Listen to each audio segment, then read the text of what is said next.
옆에 분과 인사하겠습니다. 새해 복 많이 받으십시오. 양력에도 많이 받으셨지만은 음력 새해도 많이 받으시기 바랍니다. 명절 다 세셨죠? 뭐 텔레비만 막 보고 있는 것 같던데 보니까 어쩌에게는 아주 우리 최민정 선수 신나더라고요. 역시 최 씨가 잘한다. 윤 씨도 잘하고 뭐 얼마나 신난지.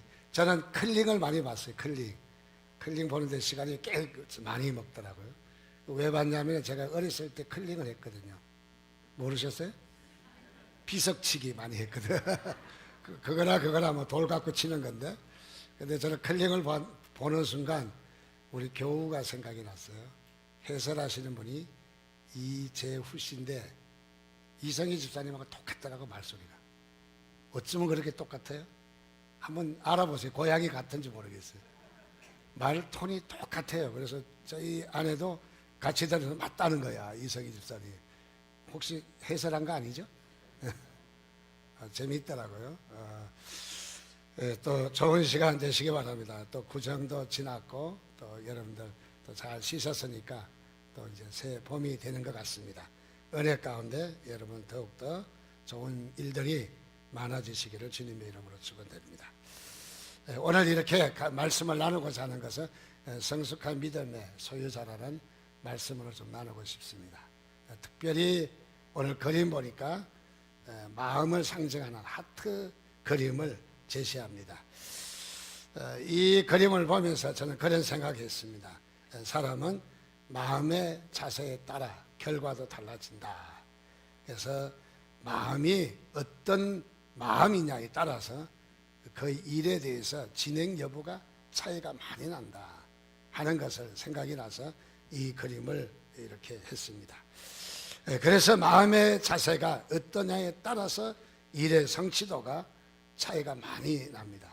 어렸을 때 이렇게 부모님들이 일꾼을 사서 농사 이렇게 저희는 조금 지었지만은 농사 지을 때 두 가지 방법으로 일꾼을 사더라고요. 하나는 하루 왼종일 일하고 일당을 더 내는 거예요. 그리고 또 아니면 이렇게 서로 교대로 이 집 저 집 다녀가면서 서로 이렇게 임금을 대신해서 하는 그런 방식이 있더라고요. 일을 하다가 시간이 나오면은 저쪽 운돈에 빠진 모내기 빠진 거 그거 더 하고 가세.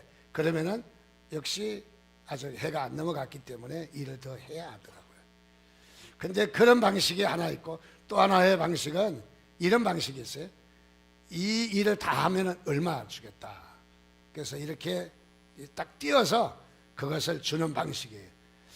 그렇게 하면은 일이 아주 굉장히 빨리 끝나요. 하루 종일 갈 일이 한낮에 되면 끝나더라고요. 그래서 일꾼이 그야말로 돈 딱 이렇게 받아서 일을 단시간에 아주 빨리 하는 것을 발견합니다. 그래서 생각하기를 그래, 사람이 마음먹기에 따라 다르다는 거죠. 마음먹기에 따라서 일이 빨리 끝날 수도 있고 아니면은 일이 늦게 질질 끌 수도 있고 이런 방법이 있다 하는 것이죠. 특별히 같은 시간, 같은 장소, 같은 설교, 같은 예배를 드리면서도 사람의 마음에 따라 어떤 사람은 은혜를 많이 받기도 하고 어떤 사람은 은혜를 좀 덜 받기도 하는 그런 모습이 있다는 것. 어디에 문제가 있다? 마음 먹는 데 문제가 있다는 거죠. 어떤 마음을 가지고 있느냐에 따라서 예배 가운데 은혜를 많이 받기도 하고 또 걱정거리와 또 좋지 않은 그런 모습들이 있으면은 은혜 받을 대목도 잊어버리고 은혜를 받지 못하는 그런 경우도 많이 있다라는 것이죠. 그래서 우리는 이 은혜를 많이 받으시기를 주님의 이름으로 축원드립니다. 또 더 나가서 우리는 믿음도 큰 믿음이 있고 또 믿음도 성숙한 믿음이 있대요. 성숙한 믿음도 있지만은 그렇지 못한 성숙하지 못한 믿음도 있다는 거죠. 얼마나 오래 믿었느냐가 중요한 것이 아니라 그 사람의 마음에 따라서 우리의 믿음이 달라지게 된다는 거죠. 성숙한 믿음이 있는 사람이 있는 반면 그렇지 못하고 성숙하지 못한 믿음이 있는 사람도 있다는 거죠. 또 큰 믿음이 있는 반면 믿음이 크지 못하고 작은 믿음이 있을 수도 있다는 거죠. 그래서 성경에는 믿음이란 말을 두 가지로 해석합니다.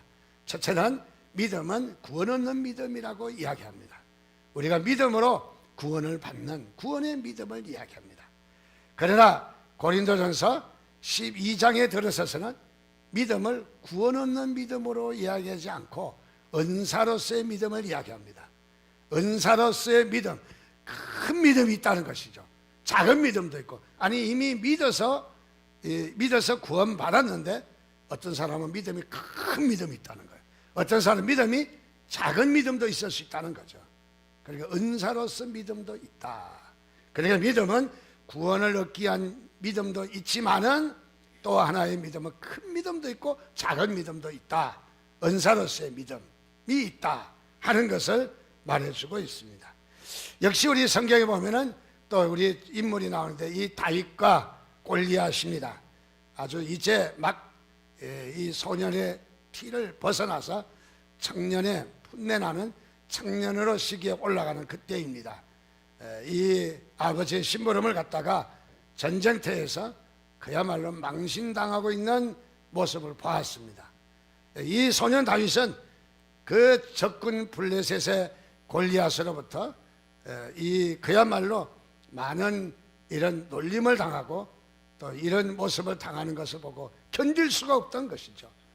사울 왕과 더불어 모든 장수들은 벌벌 떨고 저 골리앗, 그야말로 키가 껑충한 이런 골리앗을 앞에다 두고는 그야말로 벌벌 떨고 누구 하나도 이 장수의 싸움으로 끝내자는 제의에 이스라엘 군사 누구 하나도 나가지 못하고 벌벌 떨고 있었습니다.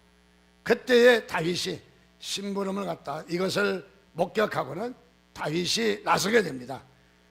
정말 골리앗과 비교할 수 없는 이 연약한 나약한 청년에 불과하지만은 다윗은 이길 수 있다는 하나님을 믿는 믿음으로, 그래서 하나님을 믿는 믿음으로, 즉 큰 믿음으로, 성숙한 믿음으로 블레셋의 골리앗 장수를 단숨에 물리쳤다는 것이죠. 무엇으로? 큰 믿음으로. 자, 그래서 다윗은 큰 믿음을 가지고 있는 사람인 것이 틀림없습니다. 자, 오늘 우리도 이 땅에서 신앙생활 하면서 여러분 큰 믿음 갖기를 주님의 이름으로 축원드립니다.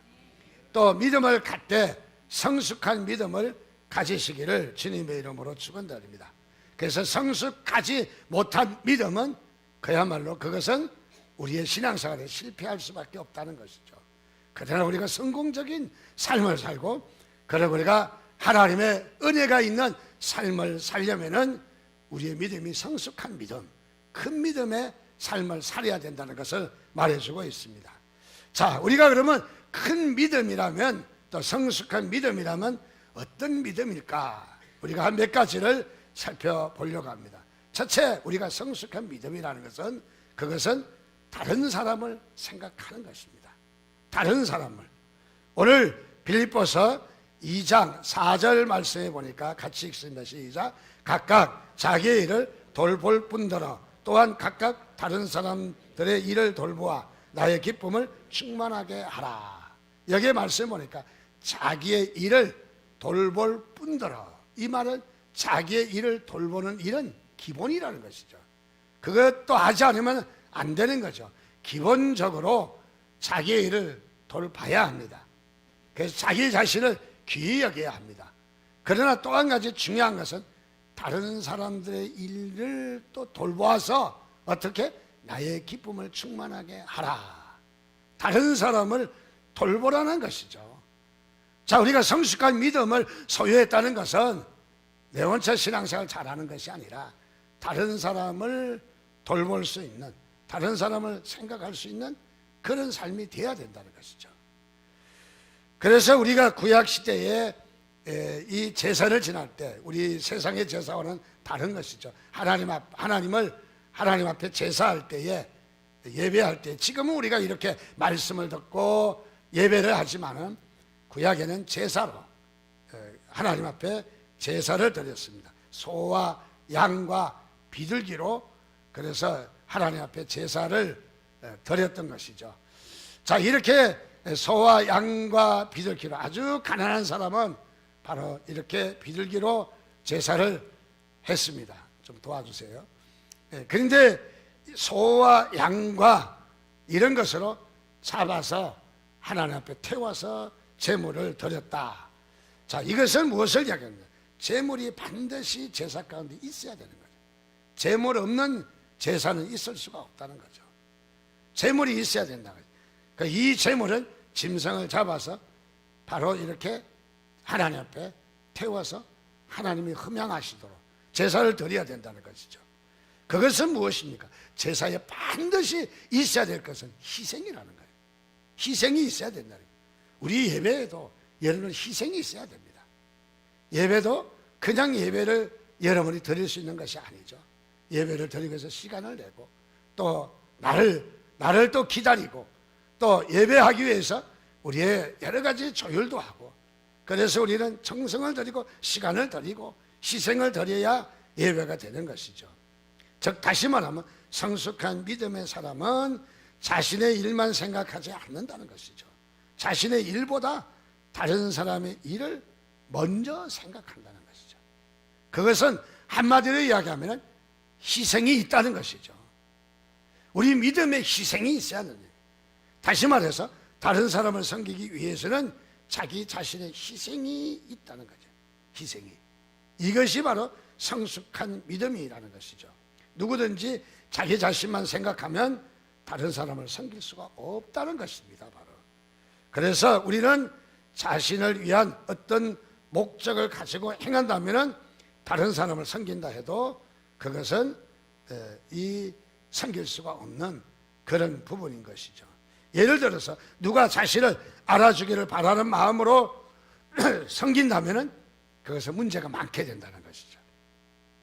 다른 사람이 알아주면 좋겠다 생각하고 아무리 열심히 일해도 자신을 알아주지 않을 때에는 어떤 마음이 생기냐면 섭섭한 마음이 생겨요. 이것은 무엇이냐? 우리가 믿음이 성숙하지 못했다는 증거예요. 우리가 섭섭한 마음이 드는 것은 바로 우리가 믿음이 성숙하지 못했다는 것입니다.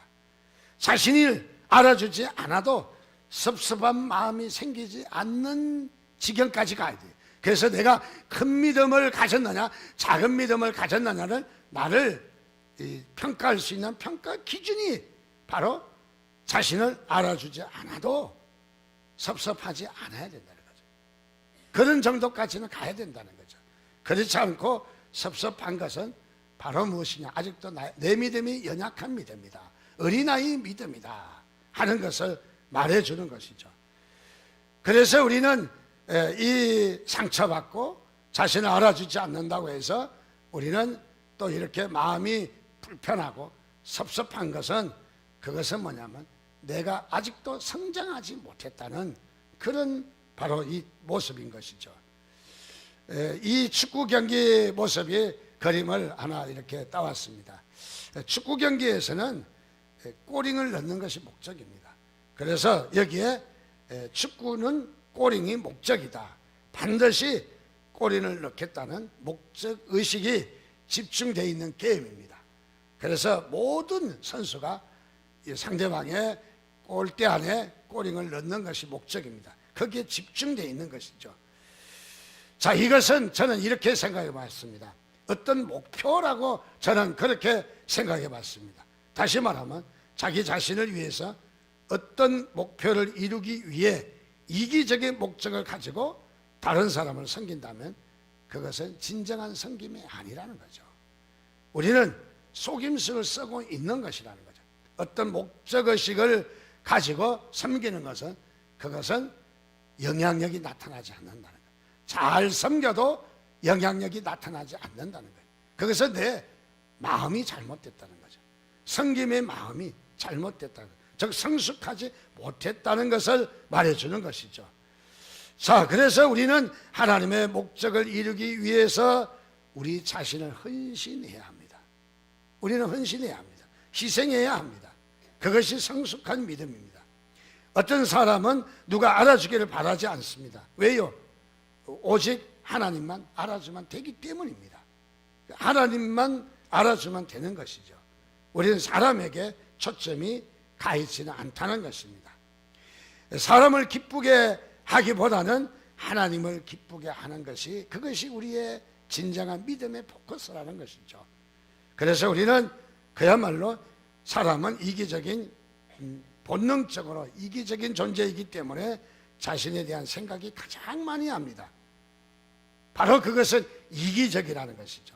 그래서 우리 자신을 부인하지 않으면 우리는 종의 마음을 가질 수가 없다는 것입니다. 그래서 우리는 다른 사람을 섬기는 데 있어서 바로 종의 마음을 갖는 것입니다. 자, 종의 마음이 내게 있는지 없는지 알려면은 우선 다른 사람이 우리를 종처럼 다룰 때, 나를 종처럼 다룰 때 우리 자신이 어떻게 반응하는가, 그것을 보면 알 수가 있어요. 다른 사람이 나를 종처럼 다룰 때 기분이 나쁘고 마음의 상처를 받으면 아직도 나는 종의 마음이 없다는 것이죠. 우리는 항상 종의 마음이 있어야 됩니다. 그래서 진심으로 종의 마음이 있다면 자신을 종처럼 다루어도 우리는 기쁘게 봉사할 수 있어요. 그리고 마음이 상하지 않을 수 있다는 것입니다. 그래서 우리는 종처럼 다른 사람이 대해도 우리가 마음이 여유가 있고 기쁨이 있는 그런 삶이 되시기를 주님의 이름으로 축원드립니다. 빌립보서 2장 3절 같이 읽겠습니다. 시작. 아무 일이든지 다툼이나 허영으로 하지 말고 오직 겸손한 마음으로 각각 자기보다 남을 낮게 여기고, 즉 겸손한 마음은 종의 마음입니다. 겸손한 마음은, 자, 여기에 다툼이나 허영으로 하는 것은, 이것은 어떤 목적의식을 가지고 섬기는 채 하는 거죠. 섬기는 것은 아닌 것이죠. 그러지 말고 허영을 하지 말고 겸손한 마음으로 자기보다 남을 낮게 여기라고, 겸손하게 여기라고 이야기를 합니다. 심지어는 우리의 주님께서도 바로 이런 삶을 사셨습니다. 그는 근본 하나님의 본체시나 하나님과 동정됨을 지할 것으로 여기지 아니하시고 오히려 자기를 비워 종의 형체를 가지사 사람들과 같이 되셨고, 사람의 모양으로 나타나사 자기를 낮추시고 죽기까지 복종하셨으니 곧 십자가에 죽으심이라. 우리 주님은 하나님이십니다. 죄가 없으십니다. 죄를 뒤집어 씌우고, 그리고 우리 주님은 자신의 모욕과 천대와 채찍과 또는 많은 이 조롱과 멸시와 또 더 나아가서 그의 목숨까지도 모조리 다 우리를 위해서 바치셨습니다. 모조리 다 바치셨습니다. 그래서 우리의 종처럼 그야말로 제물이 되셨습니다. 바로 그것이 뭐냐면 십자가에 죽으신 바로 죽음인 것이죠. 우리 주님은 바로 무엇이요? 그렇게 내려놓았다는 거죠. 낮아졌다는 것이죠. 그래서 우리에게 종처럼 그렇게 하셨다는 것이죠. 바로 그것이 뭐냐면 십자가의 죽으심이라는 것이죠. 바로 하나님이신 그분이 우리를 구원하기 위해서 사람의 몸을 입고 이 땅에 오셔서 종의 모습으로 때리면 맞고, 그저 찔려면 찔리고 조롱하면 다 받아들이고 무시해도 다 수용할 줄 아는, 그래서 심지어는 그의 목숨까지도 십자가에 못 박히는 한결같은 섬김의 본을 보여주셨습니다. 그래서 주님께서는 말씀하시기를 이 마음을 너희도 가지라라고요. 이 마음을 너희도 가져라. 자, 그래서 주님께서 몸소 친히 바로 이 종의 마음을 우리에게 보여주셨습니다. 그게 큰 믿음이란다, 그게 성숙한 믿음이란다 라고 말씀하시는 것이죠. 두 번째로 우리는 이 성숙한 믿음을 가지려면 바로 이 청지기 의식이 있어야 됩니다. 이 청지기에 대한 생각. 청지기는 무엇입니까? 물건을 맡기면은 관리하는 거죠. 이 특별히 물건을 파는 이 상인들의 이야기입니다. 저쪽 지역에는 물건이 잘 나가요. 이 물건이 이쪽 지역은 잘 안 나가요. 그러면 저 지역의 상인에게 위탁을 합니다. 판매하는 것은 아니고 아직은 위탁을 하면 그분이 맡아서 판매를 해주는 거예요. 그러면 이익금 얼마를 주고 원금은 또 돌려받는 것이죠. 물건을 내 것은 아니고 이 물건을 관리하는 것이 청지기라는 것이죠. 자, 우리는 청지기 신분으로, 즉 다시 말하면 이 모든 세상의 만물의 주인은 하나님이시다. 여러분 믿으시면 아멘 하시기 바랍니다. 그래서 하나님이시다는 이런 생각을 가지셔야 됩니다. 그래서 우리는 물건을 맡아서 관리하는 관리인에 불과하다. 내 것이 아니에요. 나는 관리자지. 그래서 성경 인물에 바로 청지기의 사명을 잘 감당한 인물이 있습니다. 그 인물은 요셉입니다. 요셉은 어떻습니까? 형들에게 팔려서 저 보디발의 집에 가정에 헛일된 일을 하는 사람으로 팔려갔습니다. 착실하고 일 잘하고 인물 좋고 그리고 잘생기고 주인마님이 좀 이렇게 눈이 좀 뿅 같은 모양이에요. 그래서 이 요셉이라는 청년을 유혹을 합니다. 그때에 이 요셉은 단호하게 뿌리치고 도망을 갑니다. 도망을 가서라도 나는 절대로 주인일 수 없다는 거죠. 이 가정이 주인마님께 잘 보이면 여러 가지 혜택도 많이 있을 수 있겠지만은 그것은 내가 그러면 안 된다. 하나님 앞에 내가 그럴 수 없다는 거예요. 하나님의 백성으로 나는 그렇게 할 수 없다는 거예요. 그리고 돌아가서 그가 억울하게 누명을 써서 감옥에 갔습니다.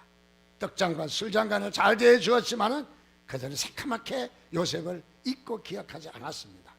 그런데도 요셉은 끝까지 잘 감옥 안에서도 섬겼습니다. 그것이 뭐냐면 청지기의 삶인 거죠. 우리 요셉을 보면서 청지기의 모습이 어떤가를 우리는 볼 수 있는 그런 부분인 것이죠. 그래서 요셉은 바로 이 교만하지도 않았고 요셉은 그렇다고 해서 자신을 알아주지 않는다고 불평하지도 않았습니다. 자신은 관리인에 불과하기 때문에 그래서 청지기로 살았습니다. 그래서 요셉은 청지기의 삶의 표본이 되는 것이죠. 오늘도 우리는 이 땅에 청지기의 삶이 있어야 됩니다.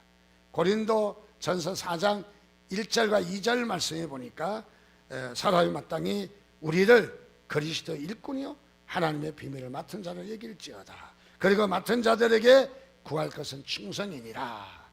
우리는 관리자니까 우리가 요구할 것은 충성하는 것밖에 없어요. 충성.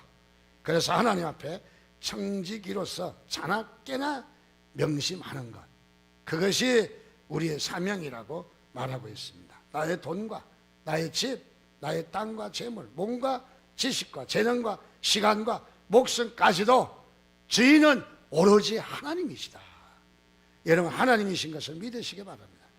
나는 주님의 청지기로 주님의 것을 어떻게 관리하는가, 이것이 중요하다는 것이죠. 요즘 뜨고 있는 인물이 있죠. 저 음식 요리 잘하는 백 선생입니다. 이분을 뭐 특별히 알아서 또 관계가 있어서 그림을 띄운 것은 아니고 제가 예화를 하나 들려고 하는데 예화의 이 제목이 백선행이에요. 그래서 백선행을 어떻게 표현할까, 글씨가 비슷한 백선생을 그림을 따왔습니다. 전혀 백선생과는 상관이 없습니다. 오래전에 평양에 백선행이라는 분이 살고 있었습니다. 과부입니다.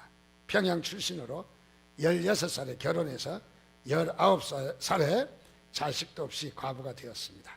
워낙 박색인데다가 가진 것도 없고 싹바느질, 콩나물 장수, 가정부, 청소부 안 해본 일이 없을 정도의 거듭된 일을 다 하는 사람이었습니다. 그런데 그가 이런 어려운 일을 하면서 바로 돈을 모아 땅을 사고 재산을 늘려서 부자가 되었다는 것입니다. 자, 이분은 부자가 돼서 많은 재산을 모은 후에 이 마을에 다리를 건너야 되고 그 다리가 없어서 이렇게 어려움을 겪고 있는 마을에다 다리를 놔주기도 하고 또 마을에다 공회당을 지어서 기정하기도 하고 또 땅을 사서 학교에 기정해서 재단법인을 만들도록 도와주는 이런 일을 했습니다. 또 더 나가서 조만식 선생이 주도했던 물산 장려회에 많은 돈을 희사했습니다. 1925년에는 모든 재산을 가난한 사람과 사회단체에 다 분배했습니다. 그래서 이분의 본명은 따로 있지만은 이분의 하신 일이 너무 아름다워서 그는 성을 따서 바로 백선행이라는 이름으로 불러지게 되었습니다. 본명보다 별명이 더 이렇게 참으로 더 잘 알려진 분입니다. 자, 이분은 돈을 가지고 자신의 것이라고 생각하지 않고 자신은 관리인이다 생각하고, 그리고는 이 돈을 부를 잘 관리했던 그런 분 중에 하나라고 생각합니다. 이분이 돈을 많이 벌어서 젊은이들이 가끔 찾아가서 그렇게 질문을 합니다. 할머니, 어떻게 하면 돈을 많이 벌 수 있습니까? 하고 물으니까 3가지 잘하면 누구든지 돈을 벌 수 있다라고 대답을 했다는 거예요. 여러분들도 명심하시기 바랍니다. 남이 먹기 싫어하는 음식을 먼저 먹고, 두 번째는 돈을 잘 벌려면 남이 입기 싫어하는 옷을 입고, 세 번째는 남이 하기 싫어하는 일을 하라. 그러면 돈을 번다는 것이죠. 반대로 한번 생각해 보십시오. 남이 먹는 거 다 먹고, 남이 입는 거 다 입고, 남이 좋아하는 거 다 따라하면 언제 돈 법니까? 벌 수 없다는 것이죠. 남 하는 거 다 따라하고는 내가 돈을 벌 수 없다는 것을 말해주는 것이죠. 남들과 같이 잘 먹고 잘 입고 편하게 살고는 우리가 결코 돈을 벌 수 없다는 것입니다. 자, 우리 성경에서 말하는 부는 죄가 아닙니다. 성경에도 부자에 대해서 많은 이야기를 합니다. 물론 부자의 잘못된 과정은 나무라지만은, 그러나 중요한 것은 어떻게 쓰이느냐가 중요한 것이에요. 돈은 모으는 것이 중요한 것이 아니고, 돈은 내가 갖는 것이 중요한 것이 아니고, 돈은 어떻게 쓰느냐가 중요한 것입니다. 그래서 돈 벌기보다 돈 쓰는 훈련을 하라는 거예요. 이 명절 때 요즘 뭐 세배도 많이 줄었습니다만은, 아이들이 세배할 테니까 빨리 들어오라고 뭐 난리가 난다면요. 그래서 아이들 그 세뱃돈 받은 거 잘 관리하는 법을 가르쳐 주세요. 어떻게 써야 되는지 잘 지도하면서 싹 뺏어만 가지 마시고, 뺏어가서 얼마나 한이 맺힌지 몰라요. 그래서 이것을 어떻게 잘 쓰는지, 그 중에 일부는 하나님께 드리기도 하고, 그 중에 일부는 어른들을 위해서, 그 중에 일부는 좋은 일 쓰기도 하고, 또 자신을 위해서도 좀 쓰기도 하고, 어떤 애들은 그냥 정말 쓰지 않고 모아두는 아이들이 있어요. 나중에 그런 아이들이 사회에서도 큰 문제가 되거든요. 그래서 우리는 돈 쓰는 훈련이 중요합니다. 이 여인은 그렇습니다. 벌기는 개같이 벌었지만 쓰기는 정성같이 쓰고 쓸 줄 아는 그런 분이었다 하는 것을 생각이 납니다. 어떤 분이 26살에 복권에 당첨되었습니다. 2천만 달러, 당시 우리나라 돈으로 240억을 현금으로 받게 되었습니다. 그래서 갑부가 된 폴 쿤이라는 청년이 있었습니다. 이 청년은 자동차 수리공이었습니다. 복권이 당첨되자마자 자신이 일하고 있던 자동차 판매회사를 사들였습니다. 그리고 자신의 아내가 일을 하고 있던 도나스 가게 종업원으로, 아내도 역시 계속 일을 하면서 방송에 인터뷰를 했는데 이렇게 했습니다. 복권에 당첨이 되었어도 전과 변함없이 일을 계속하겠다. 얼마나 건면하고 얼마나 그야말로 이 사치하지 않는 좋은 청년인지 언론에서 아주 칭찬이 자자했습니다. 그런데 언론에서 얼마 시간이 지나니까 칭찬이 줄어들고 관심이 없습니다. 그러자 곧바로 도나스 가게 일을 그만두고 사치스러운 일을 하기 시작했습니다. 이 군인은 복권에 당첨되자 사람들이 이렇게 이야기했어요. 불행 끝 행복 시작. 많은 사람이 부러워했는데 사실은 불행의 시작이었습니다. 군인은 회사의 잘못된 경영으로 1년도 안 돼 문을 닫았고 3년 뒤에는 아내와도 이혼을 했습니다. 그 후에 재혼을 했지만 다시 이혼했고, 2번의 이혼으로 엄청난 위자료를 지불했고, 새로 시작한 사업에도 제대로 되지 않아 결국 11년 만에 빚 500만 달러 빚까지 지는 이런 불행한 사람으로 전락했다는 것이죠. 그래서 문제는 돈을 보면은 우리가 어떤 마음인지를 나타나게 된다는 것이죠. 여러분, 돈을 쓰는 용도를 보면 그 사람은 안다는 것이죠. 또 그 사람의 됨됨이를 안다는 것이죠. 여러분, 돈을 버시되 잘 쓰시기를 바랍니다. 관리자로서 잘 쓰시기를 주님의 이름으로 축원드립니다. 특별히 또 우리가 기억해야 될 것은 그야말로 우리는 이 마지막 날에 말세라고 하죠. 말세에 주님께서 심판하십니다. 들림을 받고 이 땅에 심판을 받는데, 이 선한 일을 행한 자는 생명의 부활로, 악한 일을 행한 자는 심판의 부활로 하나님 앞에 나아갑니다. 자, 말세를 상징하는 그림입니다. 말세라는 말은 다른 말로 하면 종말론이다, 종말이라는 말을 씁니다. 그런데 이 신학적인 말로 종말론이라고 하는데, 이 종말론, 종말에 대해서는 앞에 한 글씨가 꼭 붙어요. 그것은 뭐냐면 철저 종말론이라고 합니다. 종말에 대한 생각, 그야말로 철저 종말, 종말에 대한 철저한 빈틈없는 의식을 가져야 된다, 이 말이. 종말에 대해서. 자, 이것이 마지막이라는 거죠. 마지막이다. 전에 제가 신학 초기에 이 모셨던 목사님, 강 목사님이신데, 이 목사님은 설교를 하면 얼마나 감을 많이 지르는지 제가 그분 닮아가지고, 저를 원망하지 마시기 바랍니다. 그분을 닮아가지고. 왜냐하면 아버지 닮는다고 누구한테서 처음에 배웠느냐가 참 중요하더라고요. 그래서 그분은 설교를 하면은 땀도 막 많이 흘리시고 너무너무 그냥 사력을 다해서 설교를 하셔요. 그래서 그분하고 가까이 지난 시간이 참 많았어요. 기도원도 가고, 방학 때만 기도원에 가고, 또 이렇게 같이 움직이는 시간이 또 많았어요. 그래서 하루는 물었어요. 목사님, 설교하시는데 그렇게 소리를 크게 지를 필요가 있을까요? 그래서 이 목사님이 들어와서 앉아라, 그러면서 이야기를 해주는 거야. 나는 이 설교가 마지막 될지 몰라. 정말 중요한 메시지를 교인들에게 전해야 되는데 이것을 전하지 못해서 교인들이 심판받는다면은, 나는 그래서 이 설교가 마지막이야. 나는 마지막이기 때문에 내 설교가 길어질 수밖에 없고, 마지막이기 때문에 나는 내 건강 생각하고 내 몸 생각하고 내 피곤한 거 생각해서 나는 조용조용히 설교할 수 없어. 나는 이게 마지막이야. 마지막 될지 몰라. 그래서 사력을 다해서 설교를 한다는 거죠. 목소리는 좀 듣기가 거북했을지 몰라도 그의 마음은, 그 목사님의 마음은 지금도 저의 가슴을 이렇게 울려주는 그런 모습입니다. 그래서 우리가 사는 것이 내일 일은 내 시간이 아니잖아요. 우리가 지금 이게 마지막이 될지 몰라요. 이 예배가 마지막 예배일지도 몰라요.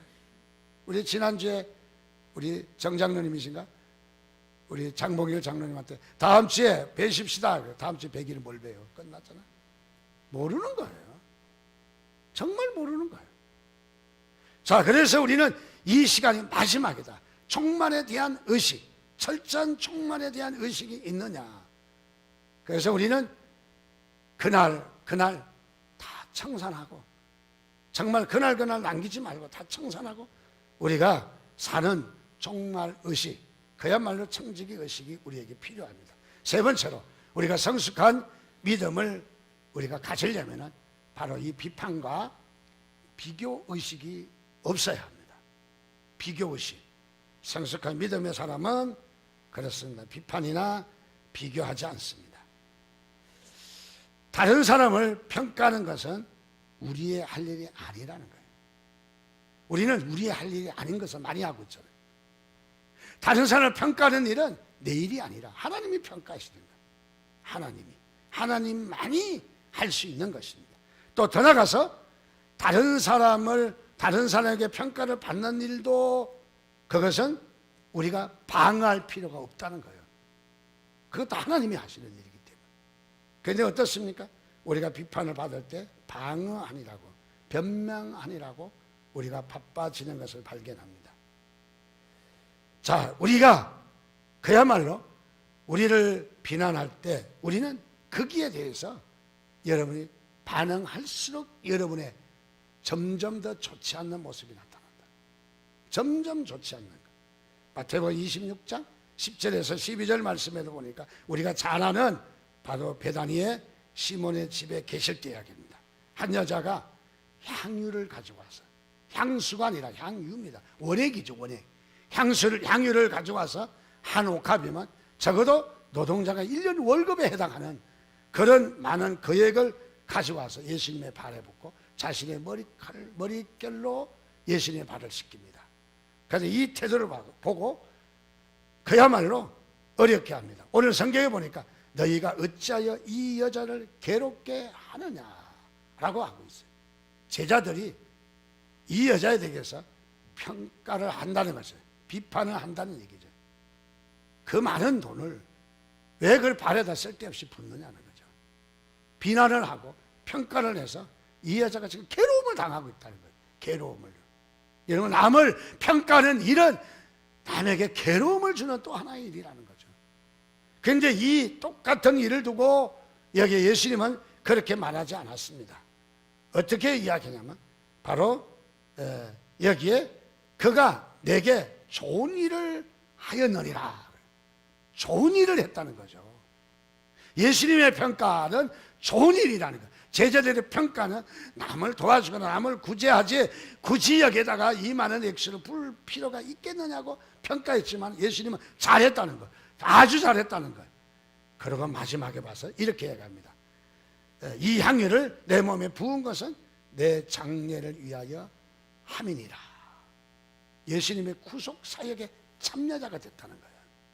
예수님이 이 땅에 오셔서 십자가에 달리시는 대인류 구원에 관한 일에 바로 준비하는 자가 됐다는 거예요. 쓰임을 받는 자가 됐다는 것이죠. 쓰임을 받는 자가. 그렇습니다. 우리는 참으로 제자들의 말대로 허비하고 낭비하는 것 같지만 주님은 그렇게 보지 않았습니다. 그런 것이 아니라는 것이죠.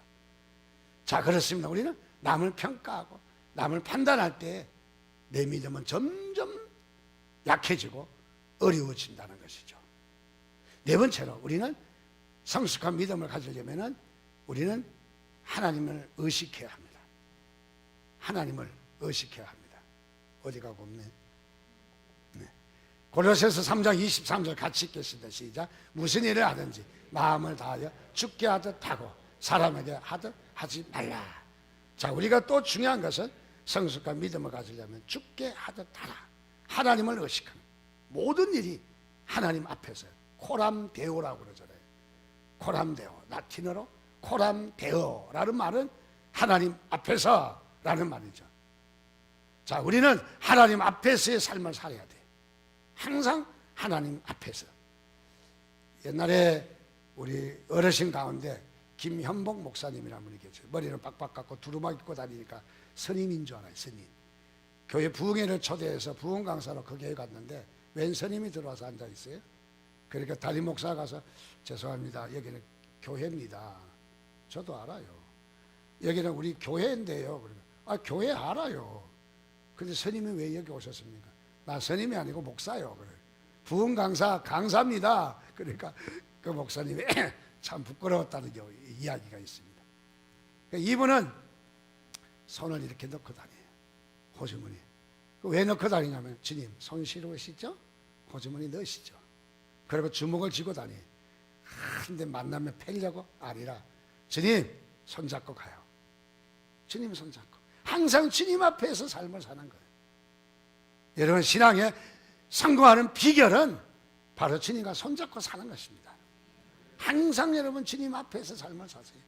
이 일을 해도 주님 앞에서 주님이 보고 계시고 주님이 함께 하신다 하는 생각을 갖습니다.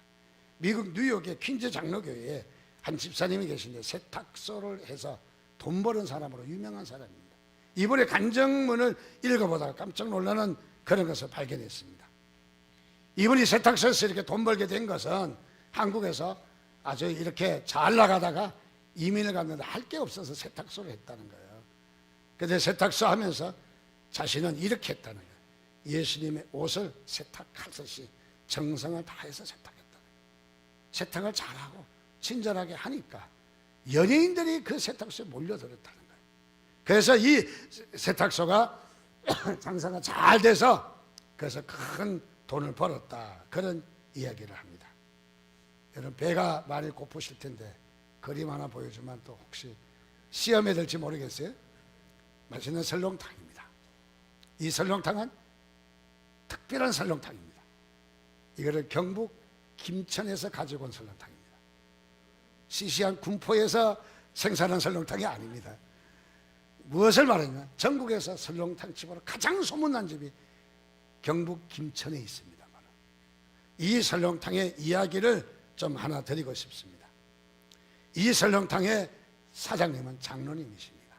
이분은 설렁탕 장사를 하면서 아주 돈을 많이 벌고 대단하신 분입니다. 그런데 이분은 예수님이 드셔도 만족해 하실 설렁탕을 만든다 하는 것이 목표예요. 그래서 많은 분들의 목사님이 설교에도 많이 등장했고, 그리고 장로님이시라 기독교인들이 가서 우리도 한번 갔죠, 먹었죠. 그래서 이 김천에 가면 이 설렁탕을 먹고 오시는 분들이 많이 있어요. 그런데 이분의 이야기는 그렇습니다. 다름이 아니라 설렁탕을 만들 때 뼈와 고기, 양념, 무, 배추 모든 재료는 최고로 좋은 걸 한다. 최고로 좋은 것. 여러분, 재료가 좋아야 음식 만나더라. 재료가 좋아야. 시들고 야채 시드는 거 오후에 사면요 버릴 게 더 많더라고요. 살 때만 조금 싼 것 같지만은 사실은 싼 거 아니에요. 이분은 최고로 좋은 것만. 어느 날 설렁탕을 끓였는데 설렁탕이 색깔이 나지 않는 거예요. 그래서 야, 다시 끓이자니 한 번 끓이면 24시간이 걸리는데 다시 할 수도 없는 거예요. 그래서 이 뼈를 납품하는 사람에게 전화를 했더니 생각해 보니까 물건이 바뀌어서 다른 데로 잘못 간 거예요. 그 좋지 않은 뼈가 여기에 온 거예요. 그래서 설렁탕의 색깔이 나지 않는 거죠.